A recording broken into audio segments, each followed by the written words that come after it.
ایک عالم بزرگوار کا کہنا ہے کہ میں نے شیخ حسن علی نخوتکی سے کہا کہ میں چاہتا ہوں کہ میں آپ کا شاگرد بنوں۔ یعنی وہ چاہتے تھے کہ شیخ حسن علی نخوتکی انہیں عرفانیت سکھائیں، روح کو کنٹرول کرنا سکھائیں۔ لہٰذا انہوں نے شیخ حسن علی نخوتکی سے کہا کہ آپ مجھے اپنا شاگرد بنا لیں، اس بات کو قبول کر لیں۔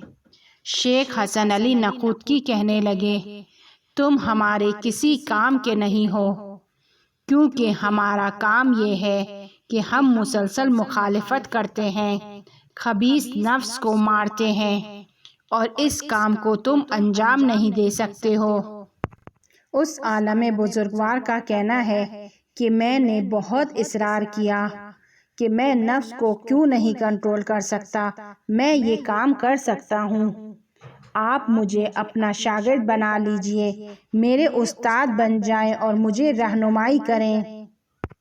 اب شیخ حسن علی نخوتکی نے اس سے کہا کہ اگر ایسا ہے تم اپنے نفس کو کنٹرول کر سکتے ہو تو آؤ یہاں سے میرے ساتھ حرم چلو۔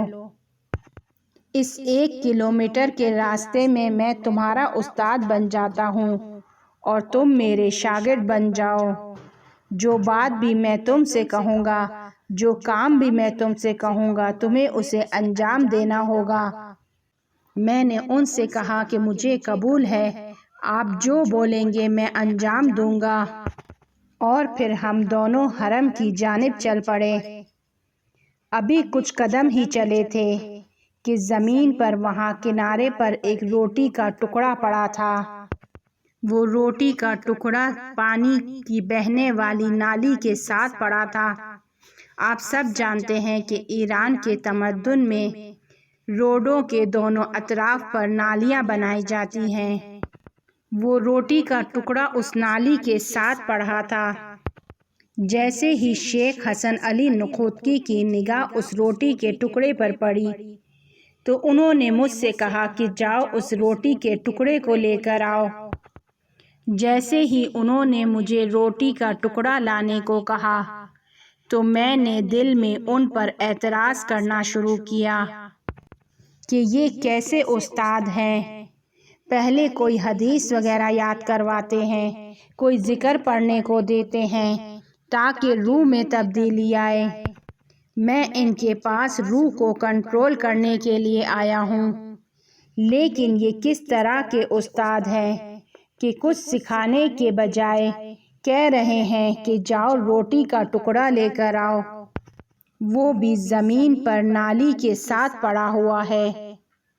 میں نے اپنے اطراف ایک نگاہ ڈالی کہ جب میں روٹی کا ٹکڑا اٹھانے جاؤں تو ایسا تو نہیں کہ کوئی مجھے دیکھ رہا ہو اور میری عزت خراب ہو جائے۔ جب میں نے اپنے اطراف میں نگاہ کی تو میں نے دیکھا کہ 2 طالب علم وہاں سے آ رہے تھے۔ میں نے خود سے اپنے دل میں کہا کہ اگر میں یہ روٹی کا ٹکڑا اٹھاتا ہوں تو یہ لوگ مجھے دیکھ لیں گے اور خیال کریں گے کہ میں فقیر ہوں، میرے پاس کھانے کو نہیں ہے، اس لیے میں روڈ پہ سے روٹی کا ٹکڑا اٹھا رہا ہوں۔ لیکن میں مجبور تھا کیونکہ مجھے کچھ سیکھنا تھا۔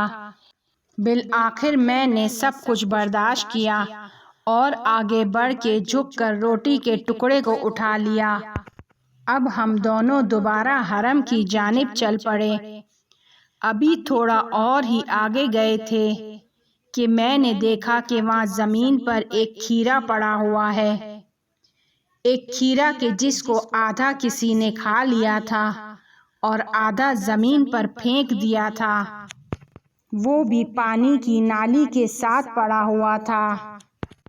جیسے ہی شیخ حسن علی نخوتکی کی نگاہ اس کھیرے پر پڑی تو مجھ سے کہنے لگے کہ جاؤ جا کر اس کھیرے کو لے کر آؤ۔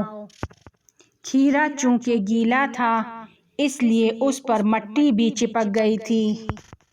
مجھے پھر اپنے اندر وہی والی شرم محسوس ہوئی کہ ایسا نہ ہو کہ مجھے کوئی دیکھ لے کہ میں یہ آدھا کھایا ہوا کھیرا زمین پر سے اٹھا رہا ہوں۔ میں نے اپنے اطراف میں نگاہ کی۔ وہی 2 طالب علم کے جو روٹی کا ٹکڑا اٹھاتے ہوئے مجھے دیکھ رہے تھے، وہی 2 طالب علم ہمارے پیچھے آ رہے تھے۔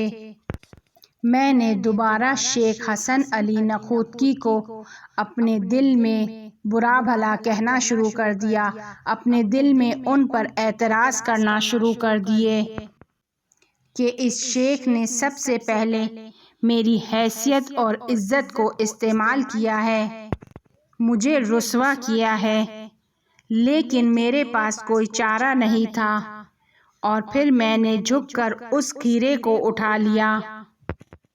اب میں نے دوبارہ شیخ حسن علی نخوتکی کو اپنے استاد کو دل میں برا بھلا کہنا شروع کر دیا کہ یہ کس قسم کے استاد ہیں، کس طرح کے استاد ہیں۔ بجائے اس کے کہ مجھے کوئی ذکر دیتے، مجھے کوئی حدیث وغیرہ بتاتے، مجھ سے کہہ رہے ہیں کہ جاؤ روٹی کے ٹکڑے کو لے کر آؤ، جاؤ کھیرے کو لے کر آؤ، وہ بھی نالی کے پاس پڑے ہوئے۔ یہ تو کوئی سبق نہیں ہوا۔ ابھی میں اپنے دل میں یہ سب کچھ کہہ ہی رہا تھا کہ اچانک شیخ حسن علی نخوتکی کی آواز میرے کان میں گونجی، اور انہوں نے مجھ سے کہا کہ آج ہم اس روٹی کو بھی دھوئیں گے اور اس کھیرے کو بھی دھوئیں گے، اس کو صاف کریں گے، اور آج دوپہر کا ہمارا کھانا یہی روٹی اور کھیرا ہے۔ خلاصہ اس طریقے سے شیخ حسن علی نخوتکی نے مجھے نفس کو مارنا سکھایا۔ اسی لیے روایات میں بیان ہوا ہے کہ نفس کو کنٹرول کرنا برترین جہاد ہے، سب سے اعلیٰ قسم کا جہاد ہے۔ امام علی علیہ السلام فرماتے ہیں، نفس کی خواہشات سے لڑنا اور اسے دنیا کی لذتوں سے دور رکھنا برترین جہاد ہے۔ امام صادق علیہ السلام فرماتے ہیں کہ موت کو یاد کرنے سے نفس کی خواہشات کم ہوتی ہیں اور غفلت ختم ہو جاتی ہے۔ اسی طرح امام علی علیہ السلام فرماتے ہیں کہ جو کوئی خدا کا حکم ماننے اور اس کی نافرمانی سے دور رہنے کے لیے اپنے نفس کو کنٹرول کرتا ہے تو وہ شہادت کا درجہ رکھتا ہے۔ پیغمبر صلی اللہ علیہ وآلہ وسلم نے فرمایا، تمہارا سب سے بڑا دشمن تمہارا نفس ہے۔